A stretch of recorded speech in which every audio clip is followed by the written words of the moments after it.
안녕하세요, 사랑하는 여러분. 오늘은 많은 분들이 고민하시는 주제에 대해 이야기하려고 합니다.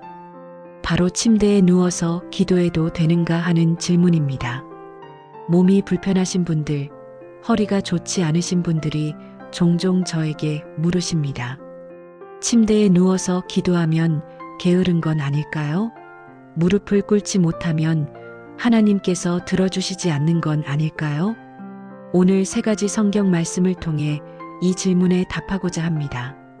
첫째, 하나님은 자세가 아닌 마음을 보십니다. 사무엘상 16장 7절 말씀입니다. 여호와께서 사무엘에게 이르시되 그의 용모와 키를 보지 말라. 내가 보는 것은 사람과 같지 아니하니 사람은 외모를 보거니와 나 여호와는 중심을 보느니라. 하나님께서는 우리가 무릎을 꿇었는지, 서 있는지, 앉아 있는지, 누워 있는지를 보시는 것이 아닙니다. 우리의 마음 중심을 보십니다. 한 권사님의 이야기를 나누고 싶습니다. 그분은 척추 수술을 2번이나 받으셔서 앉는 것조차 힘들어 하셨습니다. 그래서 매일 아침 침대에 누워서 기도하셨습니다. 처음에는 죄책감이 너무 컸다고 하십니다. 이렇게 편하게 누워서 기도하면 하나님께서 들으실까 염려되셨대요. 그런데 어느 날 사무엘상 말씀을 묵상하시다가 깨달으셨습니다. 아, 하나님은 내 자세가 아니라 내 마음을 보고 계시는구나. 내가 무릎을 꿇지 못해도 내 마음이 하나님을 향해 무릎 꿇고 있다면 그것으로 충분하구나. 그날 이후로 그분의 기도가 완전히 달라졌습니다. 죄책감이 사라지고 자유함이 왔습니다. 오히려 몸의 자세에 얽매이지 않으니까 마음의 자세에 더욱 집중할 수 있게 되었다고 하십니다. 침대에 누워서 몇 시간씩 깊이 기도하셨습니다. 가족을 위해, 교회를 위해, 나라를 위해 기도하셨습니다. 몸의 제약에서 자유로워지니까 오히려 기도의 시간이 길어지고 깊어진 것입니다.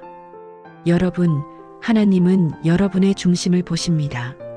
침대에 누워 있어도 여러분의 마음이 하나님을 향해 간절히 부르짖고 있다면 그것이 바로 하나님께서 기뻐하시는 예배입니다. 둘째, 모든 시간 모든 장소가 기도의 자리입니다. 데살로니가전서 5장 17절 말씀입니다. 쉬지 말고 기도하라. 이 말씀은 하루 24시간 내내 무릎 꿇고 있으라는 뜻이 아닙니다. 우리의 모든 시간, 모든 장소가 기도의 자리가 될 수 있다는 것을 의미합니다. 일하면서도, 걸으면서도, 침대에 누워서도 기도할 수 있습니다. 아침에 일어나자마자도, 잠들기 전에도, 심지어 잠을 못 이루고 뒤척이면서도 기도할 수 있다는 것입니다. 한 집사님은 불면증으로 고생하셨습니다. 밤에 잠을 이루지 못하고 천장만 바라보는 시간이 많으셨어요. 처음에는 그 시간이 너무 괴롭고 답답하셨다고 합니다. 그런데 어느 날부터 생각을 바꾸셨습니다. 이 시간을 하나님과 함께 보내면 어떨까? 이 시간에 침대에 누워서 기도하면 어떨까? 그날부터 불면의 시간이 기도의 시간으로 바뀌었습니다.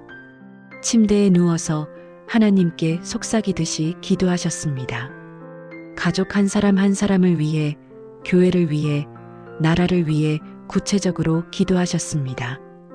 그랬더니 놀라운 일이 일어났습니다. 불면의 시간이 더 이상 괴롭지 않게 된 것입니다. 오히려 하나님과 깊이 교제하는 귀한 시간이 된 것입니다. 그분이 저에게 말씀하셨습니다. 목사님, 처음에는 불면증이 저주인 줄 알았어요. 그런데 이제는 축복인 것 같아요. 다른 사람들은 자느라 기도하지 못하는 시간에 저는 하나님과 대화할 수 있으니까요. 침대가 제 기도실이 되었어요. 여러분, 오늘부터 침대를 여러분의 기도실로 삼으시길 바랍니다. 누워 계신 그 자리가 바로 하나님을 만나는 거룩한 공간이 될 수 있습니다. 셋째, 하나님은 진실한 마음을 가장 귀하게 받으십니다. 시편 51편 17절 말씀입니다. 하나님께서 구하시는 제사는 상한 심령이라 하나님이여 상하고 통회하는 마음을 주께서 멸시하지 아니하시리이다. 하나님께서 원하시는 것은 화려한 말이나 긴 시간이 아니라 진실한 마음입니다. 침대에 누워서 짧게 기도해도 그 기도가 진심에서 우러나온 것이라면 하나님께서는 귀하게 받으십니다. 한 권사님이 말기암 진단을 받으셨습니다. 병원 침대에 누워 계셨는데 몸이 너무 약해져서 말하는 것조차 힘들어 하셨습니다. 제가 병문안을 갔을 때 그분이 힘없는 목소리로 말씀하셨습니다. 목사님, 저 이제 긴 기도는 못해요. 숨이 차서 안 돼요. 그런데 침대에 누워서 하루 종일 예수라고만 불러요. 예수, 예수, 예수. 그게 제 기도예요. 이것도 기도가 되나요? 그것이야말로 가장 아름다운 기도가 아니겠습니까? 모든 힘을 다해 주님의 이름을 부르는 것. 그것이 바로 진짜 기도입니다. 긴 문장이 필요 없습니다. 화려한 표현이 필요 없습니다. 단지 예수라는 그 이름을 부르는 것만으로도 충분합니다. 예수님께서도 십자가에서 짧은 기도를 하셨습니다. 아버지여 저들을 사하여 주옵소서. 아버지 내 영혼을 아버지 손에 부탁하나이다. 길지 않은 기도였지만 진심이 담긴 기도였습니다. 사랑하는 여러분, 오늘 이 세 가지 말씀을 기억하시길 바랍니다. 첫째, 하나님은 자세가 아닌 마음을 보십니다. 둘째, 모든 시간, 모든 장소가 기도의 자리입니다.